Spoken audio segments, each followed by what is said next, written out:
ningún otro sacramento. Y por lo tanto ningún otro cauce de gracia, porque los cauces, como saben, los sacramentos son signos visibles de la gracia santificante, signos sensibles a través de una materia perceptible, el agua, el aceite, el pan, la imposición de manos, pues ningún otro sacramento produce en el alma los tesoros de gracia que produce la Eucaristía. Bueno, cuidado. Cuando habla Santo Tomás, todo esto es de la Suma Teológica de Santo Tomás, lo que voy a hablar hoy. Cuando habla Santo Tomás de la excelencia de los sacramentos, pues Santo Tomás es el primero que dice, luego lo recoge Trento, que los sacramentos son 7, nec plura neque pauciora, o sea que no pueden ser ni más ni menos. Es que este amanecer de hoy ha sido un sacramento, es que la sonrisa de usted es un sacramento, la enfermita es un sacramento. Bueno, en sentido amplio sí, sentido amplio, porque todo es gracia. Pero no es un cauce oficial de la gracia de Dios que actúa ex opere operato, o sea, por su misma fuerza, como actúan los sacramentos. Entonces, cuando Santo Tomás habla de los sacramentos, dice, ¿cuál es el más? Habla de la excelencia de los sacramentos. ¿Cuál es el superior de los sacramentos? Y dice, bueno, en orden de necesidad, el bautismo, porque sin bautismo. Ahora, en orden de excelencia, de superioridad, la Eucaristía. Por dos cosas que son la misma en definitiva. Primera, porque los sacramentos contienen la gracia de Dios y la Eucaristía contiene al Dios de la gracia, el autor de la gracia. Y por otra cosa, porque todos los demás sacramentos actúan puntualmente. ¿Cuándo se le concede la gracia en el bautismo? En el momento en que el agua es infundida sobre su cabeza. ¿Cuándo en la confirmación? Cuando es ungida con el óleo o en el orden sacerdotal o en el de los enfermos. ¿Cuándo se le concede la gracia en la confesión? Cuando está recibiendo la absolución sacramental. O sea, es un sacramento que actúa en el momento de administrarlo. La Eucaristía no. La Eucaristía, la gracia, queda ahí por la presencia real que prolonga la Santa Misa. Por eso hay que tener hoy mucho cuidado con la cursilada en que caen casi todas las monjas. ¿A qué hora es la Eucaristía? Tenemos una Eucaristía. Eso me pone, aparte de lo cursi que es que no es saber teología para nada. No, mire usted, ¿a qué hora es la Eucaristía? A las 6. Y yo digo a las 6 y a las 7 y a las 8 y a las 9, las 24 horas es la Eucaristía. Si usted me pregunta por la Santa Misa o por la celebración eucarística, si nos queremos poner redichos, pues yo le digo que es a las 6 o a las 10. Pero la Eucaristía es más que la misa, porque la Eucaristía tiene 3 vertientes, que son sacrificio, comunión y presencia. El sacrificio es la Santa Misa, el santo sacrificio, como decimos. La comunión es la recepción del sacramento, que ya veremos cómo se puede hacer, cómo se hace. Y la presencia es la prolongación. Por eso es una cosa, la prolongación de la misa, quiero decir, y del Calvario. Por eso es una cosa antinatural, como dijo Pío XII, y con perdón, que los sagrarios no estén unidos a los altares. En el momento en que los altares se separaron, el sagrario brota del altar. No es una cosa aparte que se pone como una imagen. ¿Por qué? Porque la Eucaristía, la presencia real de Cristo en la Eucaristía, es como la prolongación durante esas 24 horas hasta la siguiente misa, de esa misa, de ese sacrificio desde donde sale el sol hasta el ocaso. Bueno, pues la Eucaristía es lo que nos concede los mayores tesoros de gracia al alma. ¿Y por qué? Primero, porque no se nos entra por las puertas del alma la gracia, sino el autor de la gracia. Y entonces viene con todo lo que tiene. Él es el principio y el autor de la gracia. Dicen los teólogos que la gracia de Jesucristo es la gracia capital, porque Jesucristo es la cabeza. Y entonces de la cabeza reparte gracia a todo el cuerpo. Es la gracia capital en el sentido de que es la gracia primaria, la original, la principal. Como Él es el principio y la fuente y el autor de la gracia, se nos conceden todos los tesoros de gracia. Segundo, ¿por qué nos vienen todos los tesoros de gracia con la Eucaristía? ¿Qué es la Eucaristía? Renovación de la pasión. La pasión, muerte y resurrección. En su pasión, Cristo adquirió con su sangre todos los tesoros de gracia que Él va distribuyendo y aplicando a sucesivas generaciones. Y al venir a nosotros la Eucaristía, viene toda la fuerza, la inmensa, infinita eficacia del sacrificio redentor de Jesucristo en la cruz, que hecho una sola vez, se renueva místicamente en cada misa. Y en tercer lugar, ¿por qué nos vienen los mayores tesoros de gracia con la Eucaristía? Porque la eficacia de los sacramentos depende de su simbolismo, y este sacramento de la Eucaristía es el que más perfecta y claramente de todos simboliza la unidad que forma Jesucristo con su cuerpo místico, la Iglesia. Entonces, como la Iglesia tiene también un tesoro inagotable de gracias, esas gracias se me vienen también en la Eucaristía, por la comunión de los santos. Es que es tremendo, en la Eucaristía recibo el cielo entero, porque recibo la Santísima Trinidad. Al recibir el cuerpo, la sangre y el alma de Cristo, recibo solo a Cristo, porque su cuerpo y su sangre y su alma son humanos y solo Él ha tomado carne, son solo de Él. Pero al recibir su divinidad, esa divinidad es común a las tres divinas personas.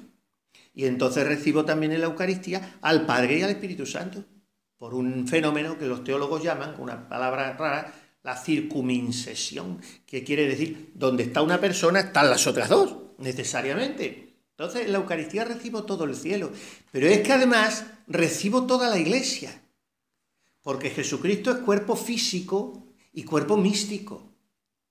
Y en el cuerpo místico Jesucristo me abraza con su esposa la Iglesia.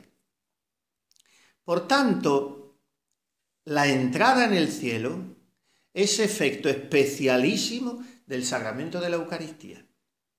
La Eucaristía Jesús me da como un pagaré, un decir, ahora te doy mi cuerpo escondido en estas especies. Pero esto es un seguro de vida, de que el día de mañana lo que te voy a dar es mi vida eterna en el cielo. Pignus vitae aeternae, como decimos en la antífona del Corpus de las segundas vísperas del Corpus, del Magnificat. O sacrum convivium in quo Christus sumitur, recolitur memoriam passionis eius, mens impetur gratia, et future glorie nobis pignus datur. Y se nos da la prenda de la gloria futura, como unas arras, que es lo que se da en los matrimonios, son unas monedas. Las monedas son como un pagaré, como un... Cuando antes se vendía una tierra o se compraba una casa o lo que sea, se intercambiaban unas monedas. En vez de hacer un contrato, eso era como una garantía, una garantía. Bueno, pues esto es lo que nos da Jesús.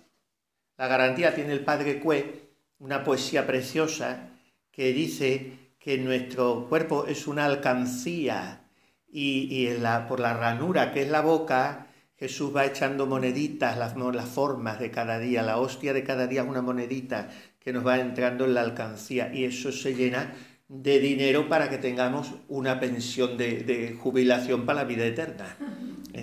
Bueno, pues por eso con su sangre Cristo nos abrió las puertas del cielo, nos mereció la gloria. ¿Qué es lo que se nos da en la Eucaristía? La sangre de Cristo, aunque sea bajo la sola especie de pan. ¿Y qué nos está diciendo Cristo? La gloria que te gané con mi sangre ya la tienes toda, pero pero todavía no, sí, pero todavía no. Tiene la Eucaristía, ahora empiezan preguntas muy interesantes que se hace Santo Tomás en la Suma, en la tercera parte de la Suma, la cuestión 79 y la siguiente, es la que estoy tratando un poco de desmenuzar, porque si lo leemos a Santo Tomás tal cual, no nos enteramos ni de la primera, porque Santo Tomás es fantástico en su exposición. Se plantea una cuestión y la niega 3 veces. La niega 3 veces. Y una vez que la ha negado 3 veces, desmonta las 3 negaciones para afirmarla al final. Cada negación la avala con autoridades muy importantes, pero cada afirmación todavía trae autoridades de padres y de autores más importantes. O sea, era un fenómeno de la naturaleza que al mismo tiempo, sentado como estaba en una mesa en la que le habían hecho un agujero así para la barriga, citaba a 4 amanuenses al mismo tiempo. A 4. Era un monstruo. Bueno, pues en estas cuestiones 79 y siguientes de la Suma, él trata de estos efectos de la Eucaristía, que es de los que estamos tratando nosotros hoy. Y se pregunta, ¿la Eucaristía perdona los pecados mortales? Y ahora vienen las preguntas, como digo, muy interesantes. Y dice, claro, yo si lo pregunto así a cualquiera de ustedes va a decir, pero padre, ¿cómo va a perdonar los pecados mortales si no se puede comulgar en pecado mortal? Bueno, pues sí los perdona. La Eucaristía perdona los pecados mortales. ¿Por qué? Fíjense, los razonamientos que hace Santo Tomás son de una sabiduría y una belleza, ¿no? Dice, es indudable que la Eucaristía perdona los pecados mortales porque contiene a Jesucristo en persona. Pero, como ese Jesucristo está en forma de alimento espiritual, y para poder alimentarse hay que estar vivo, no puede experimentar el efecto reparador y perdonador de la Eucaristía el que está muerto por el pecado. O sea, en absoluto, la Eucaristía perdona todo porque es Cristo. Pero si Cristo entra en un cuerpo muerto, en un alma muerta, aunque Él sea la vida, yo soy la muerte. Y yo no me dejo perdonar porque estoy muerto. La Eucaristía, entonces, cuando en sí misma perdona los pecados. Pero dice Santo Tomás, que es mucho menos exigente y rigorista de lo que muchos piensan. Esto es muy consolador para hoy, ¿eh? A mí me hace sufrir horrores la situación pastoral de la Iglesia hoy en muchísimos terrenos, pero sobre todo en el litúrgico y sobre todo en el eucarístico. Porque lo litúrgico, la crisis de fe terrible que estamos padeciendo, tiene su origen en el desmoronamiento de la liturgia, dijo Ratzinger. Les voy a mandar para que la lean la conferencia que di el otro día. Y recojo mucho, no todo ni mucho menos, pero estuve más de una semana encerrado en casa y me leí todo lo que pude, de todo lo que Ratzinger, primero como cura, luego como arzobispo, luego como cardenal y luego como papa, había hablado sobre la liturgia, que dice él que ha sido la principal preocupación de su vida pastoral, porque sin liturgia no hay fe, que es lo que pasa hoy en la Iglesia. Esto es un fandango y a ver, bueno, pues entonces, esto es para decir lo siguiente. A mí me consuela esta doctrina de Santo Tomás, porque hoy comulga muchísima gente en pecado mortal.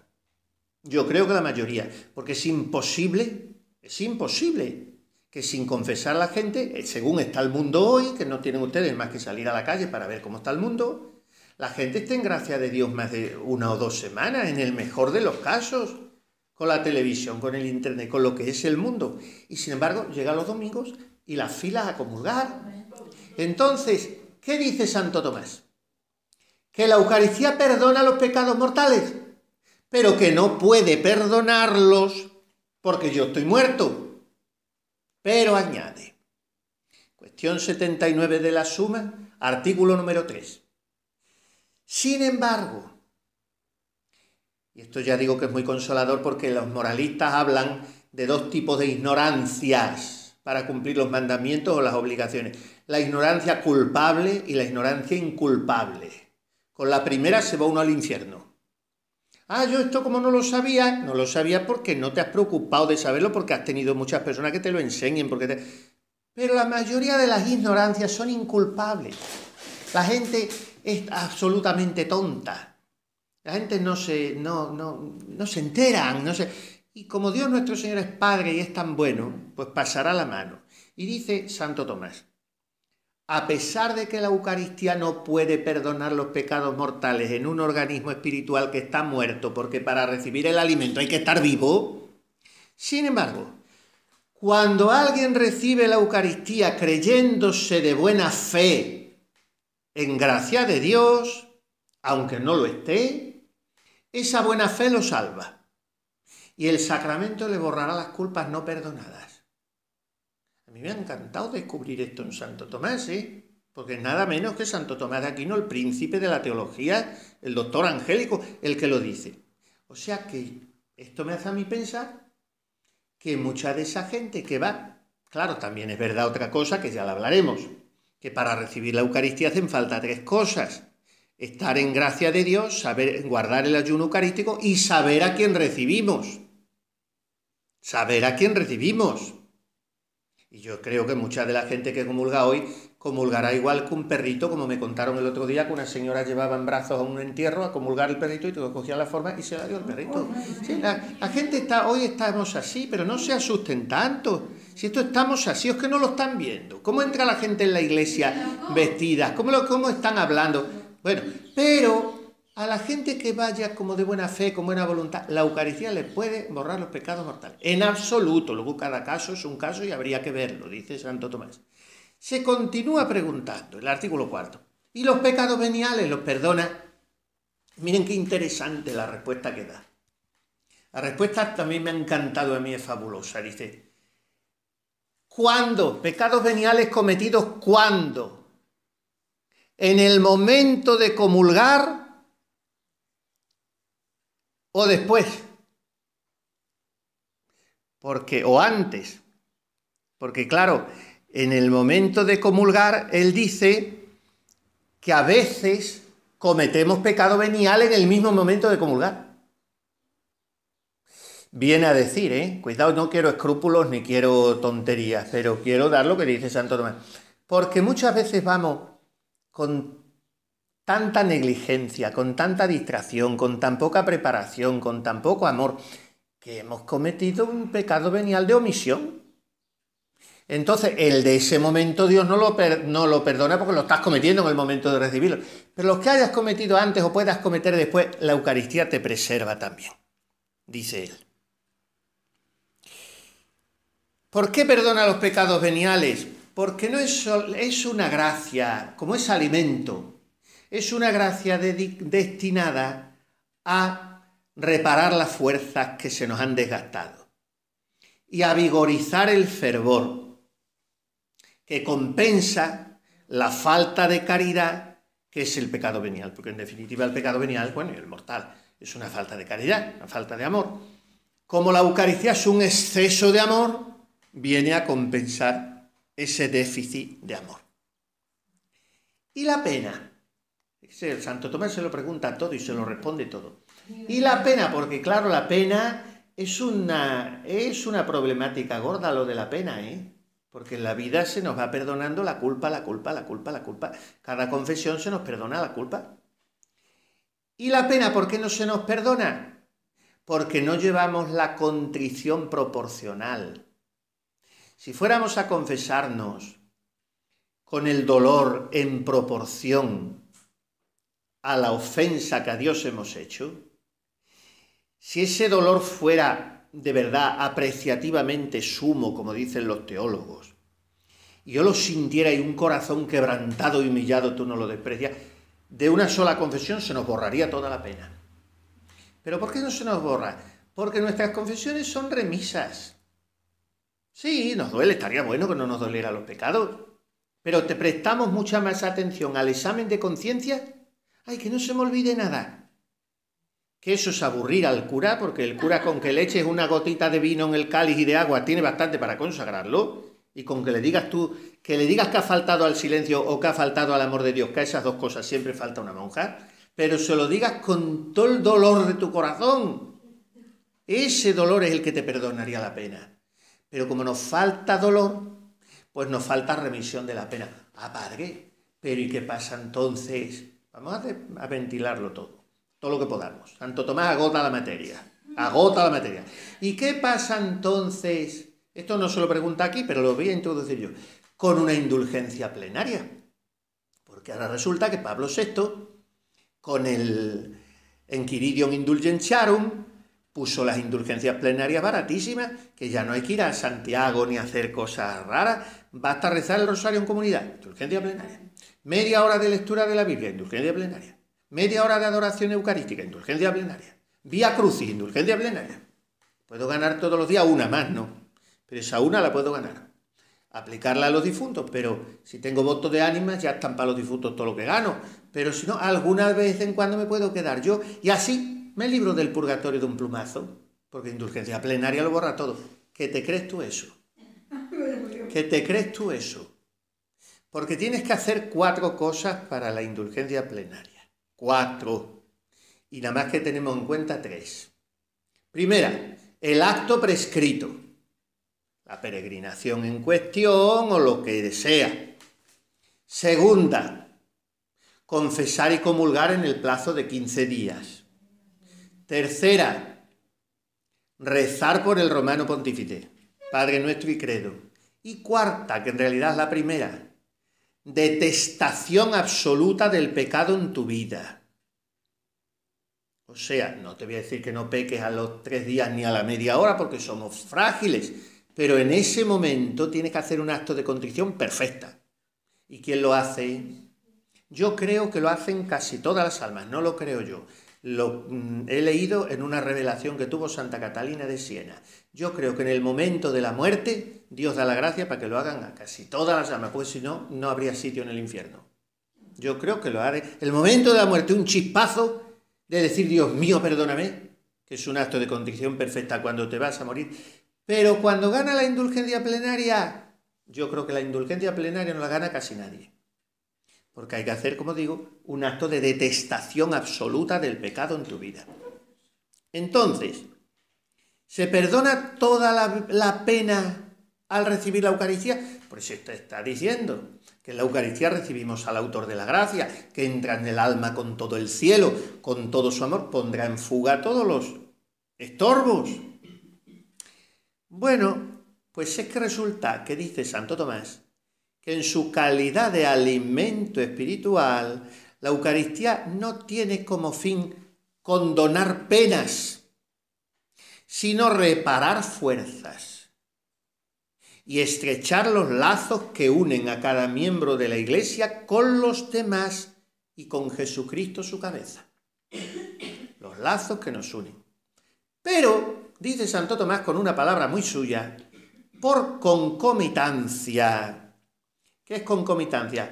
Por relación, por asociación, por familiaridad, por conexión, por concomitancia, sí que remite la Eucaristía a las penas. ¿Es su fin principal? No. Su fin principal es reparar las fuerzas. Concomitancia en el sentido de que en proporción a la devoción y al fervor con que nosotros vamos a comulgar, en esa misma proporción, Jesús nos remueve, nos aparta un poco del purgatorio, de la pena que nos habíamos acarreado, porque la pena, como saben, hay 2 maneras de pagarla. Si no se paga con una contrición perfecta, así que Dios te la quita entera, sino un delincuente delinque. Y entonces él se arrepiente muchísimo y pide perdón y todo lo que haga falta. Sí, usted se arrepentirá lo que quiera, pero usted tiene que pagar en la cárcel lo que ha hecho. ¿A mí qué me importa que usted se arrepienta? Usted tiene que pagar. Pues eso es la pena. Yo me arrepiento. Dios me perdona. Estás perdonado. Pero tienes que pagar la pena. ¿Cómo se paga? En el purgatorio, que para eso está, o si Dios te lo adelanta en esta vida, a base de sufrimientos. Porque dice Santo Tomás de Aquino.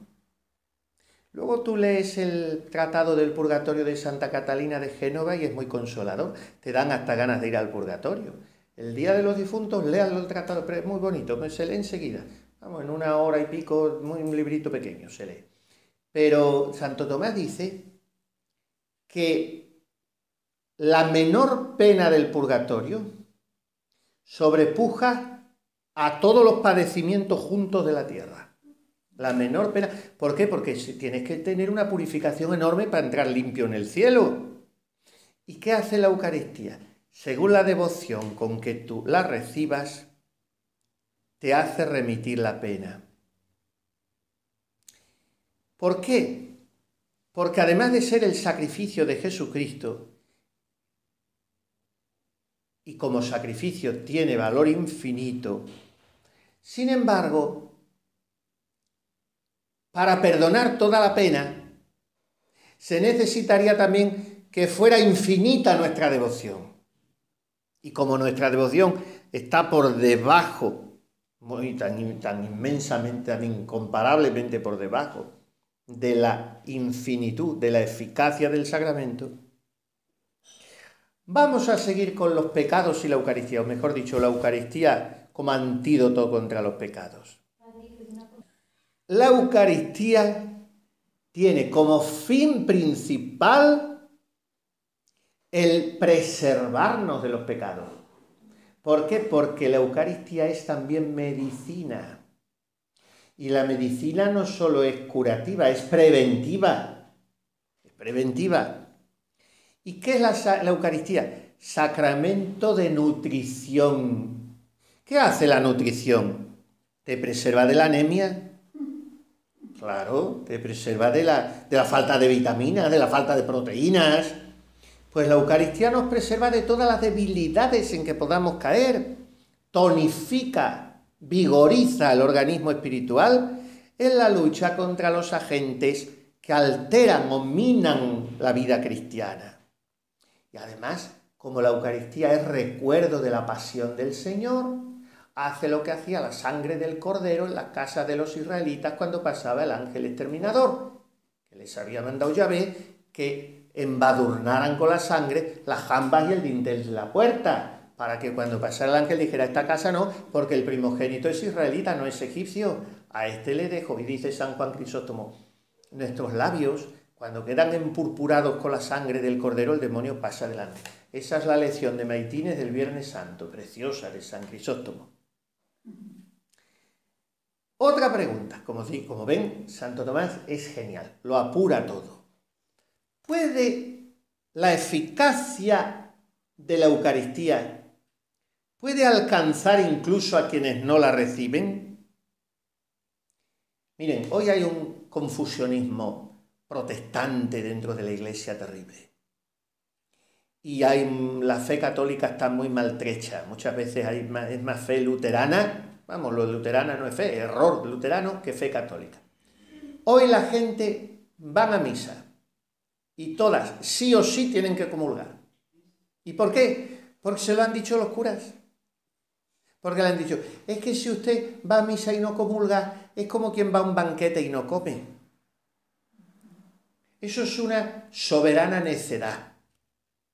Primero, porque yo a misa no voy a un banquete, yo a misa voy al Calvario. Eso para empezar. Primero voy al Calvario. Y después, o al mismo tiempo, esa víctima sacrificada en la cruz es lo que yo como. Yo no como una tarta de cumpleaños, yo como un cordero inmolado y bebo su sangre derramada. Entonces, ¿la Eucaristía aprovecha a quienes no lo reciben? Pues naturalmente como alimento del alma no, porque si yo no lo recibo, yo no tengo delante un frutero y no tomo esa fruta, a mí no me aprovecha. Por tanto, como alimento, como comida, como banquete, solo aprovecha a quien la come. Pero como sacrificio, extiende su acción a todos aquellos por los que se ofrece.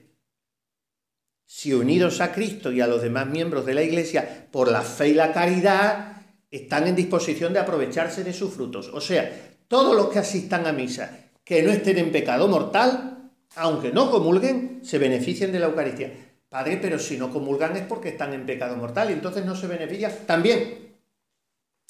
Porque cuando un alma está en pecado mortal, no le aprovecha nada de lo que haga para la vida eterna, pero sí le dispone para la conversión. Le dispone para ponerse a bien con Dios. Entonces la Eucaristía, como es un sacrificio sin mancha desde donde sale el sol hasta el ocaso, aprovecha a todos. Esta mañana he repasado yo rápido los 4 fines de la misa. Latréutico, adoración. Eucarístico, acción de gracias. Propiciatorio, reparación. Impetratorio, petición. Esos son los 4 fines. Pero ahora vamos a ver los 4 frutos. La misa tiene 4 frutos. Universal, particular, especial y especialísimo. ¿Cuál es el fruto universal? La misa aprovecha al mundo entero.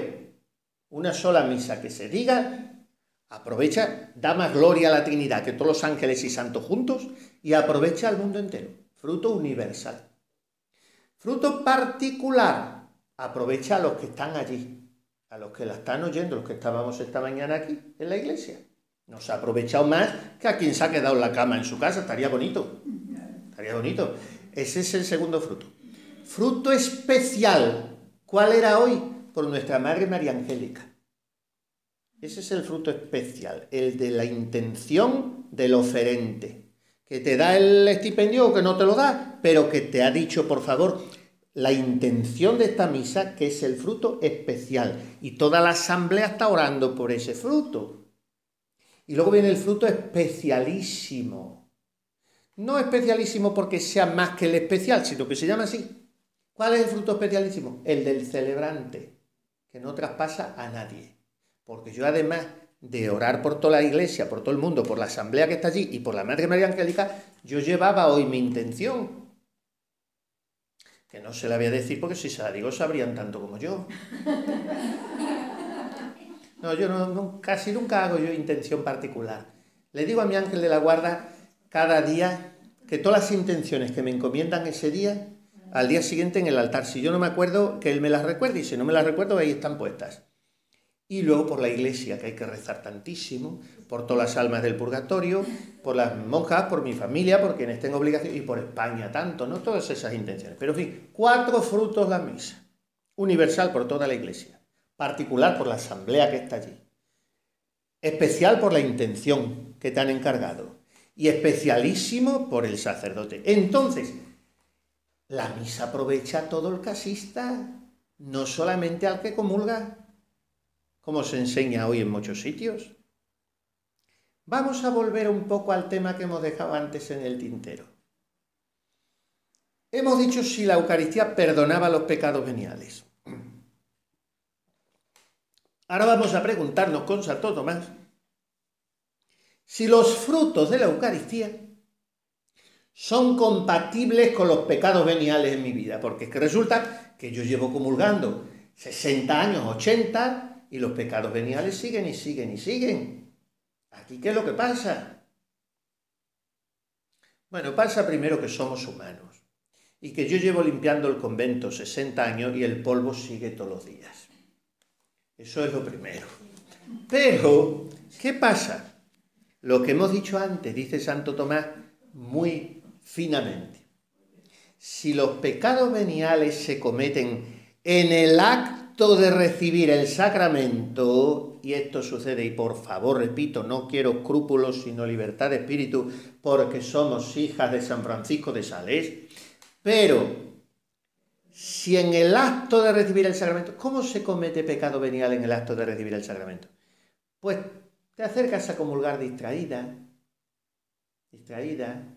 disipada en el espíritu, con una rencilla contra una hermana, un mal sentimiento, eso que no has hecho todo lo posible por removerlo, no le has pedido perdón la noche antes de acostarte, una falta de obediencia que estás tentada con la superiora porque te ha dicho una cosa y estás revuelta y sigues, y todo lo que dure más de un día es pecado venial. Sol non oxidat super iracundiam vestram. Que la puesta del sol no sorprenda en vuestro enojo. Y los enojos son de muchas clases, ¿eh? Una tentación tuya de soberbia, o de castidad, o de pobreza, o de venga, dar vueltas, y te acercas a comulgar así. Y esto nos pasa muchas veces. Hay que ser almas muy limpias, muy libres, muy descomplicadas. Y cada noche poner las cuentas a cero. Porque si no, eso luego pesa en el libro de cuentas. Entonces, eso es una manera de que el pecado venial esté en el momento de comulgar. Afectos impertinentes, apetitos que tienes ahí que no acabas de remover y vas a comulgar con ellos. Vamos a ver, vamos a partir de una cosa, ¿eh? A comulgar completamente santo no puede ir nadie, porque si esperáramos a eso no comulgábamos. No pueden ni los santos. A comulgar, la única que ha comulgado bien es la Santísima Virgen, porque en su alma no ha tenido que ver el pecado nunca. La única. Nuestro padre San José, como el pobre no comulgó, pues si hubiera comulgado también, pero hubieran sido los dos únicos. De ahí para abajo, ni los franciscos de Asís, ni de Sales, ni de nada. Todos, pues somos pobres. pero tiene que haber una tensión de amor para superar esos apetitos, ¿no? Y si todo eso lo llevas en el momento de comulgar, pues te priva, dice Santo Tomás, ¿de qué? Del gusto. Eso nos pasa con la comunión. Comemos, pero no nos relamemos. Como San Francisco de Asís, que ayer fue su fiesta, ¿no? En italiano es más bonito Jesús, porque en el español es muy fuerte. La J nuestra la tiene poca gente, la J. Y bueno, nosotros tampoco la tenemos, pero en fin. Pero los italianos es todo suave. Jesús, Jesús, Jesús. Bueno, pues San Francisco decía Jesús. Y hacía así. Se relamía, se pasaba la lengua por los labios. Pues eso teníamos que hacer nosotros después de comulgar. Relamernos. Pero ¿qué pasa? Que los pecados veniales, en el momento de comulgar, por amor de Dios, no es que yo vaya a comulgar y esté cometiendo un pecado, sino que la nebulosa que hay en mí, bueno, la distracción es una cosa más involuntaria, pero los apetitos, las tentaciones admitidas contra la obediencia, contra la hermana, contra la superiora, eso es peor. O que no me, o una tristeza ahí difuminada porque no me valoran, porque no me quieren. Eso es lo que hace que la Eucaristía no saboreemos. Y dice Santo Tomás, te priva, mire, esto es muy salesiano, es tomista, pero es salesiano, te priva del gusto, dulzura, suavidad y deleite que produce aquel manjar divino. Pero fíjese si Jesús es bueno. Te priva del gusto.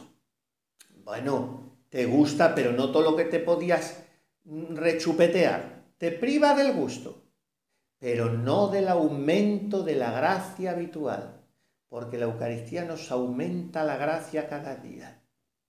Y si vamos a la Eucaristía cargados de apego, de falta de obediencia, ¿qué sería sin la Eucaristía de nosotros? Porque al fin la Eucaristía nos está aumentando la gracia. Ahora bien, apura Santo Tomás todavía. Esto por lo que respecta a los pecados veniales en el acto de comulgar. Pero ¿y los pecados veniales que se han cometido anteriormente? Aunque hayan sido en el mismo día, pecados veniales aislados.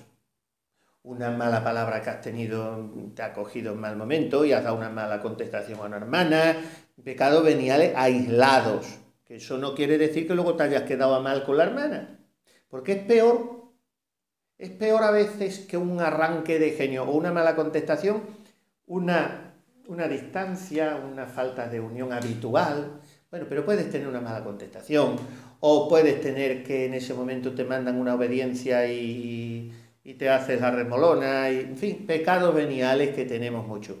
Esos pecados veniales cometidos antes y aislados no estorban para nada el fruto de la Eucaristía. Más bien, la Eucaristía los perdona, porque es una de las 9 cosas por las que se borra el pecado venial, ¿no? Que antes se aprendía en el catecismo, ahora no lo sabemos ni los curas. 9 cosas por las que se borra. Una por comulgar, pero una más fácil de todas. Cuando yo me las enseñaban decía, bueno, ¿y qué necesidad tengo yo de golpes de pecho, ni de pan bendito, ni de agua bendita, ni de Padre Nuestro? Si al momento de comulgar, si no me he acordado de hacer todo lo demás, ya la comunión me lo borra. Bueno, pues todo eso son los efectos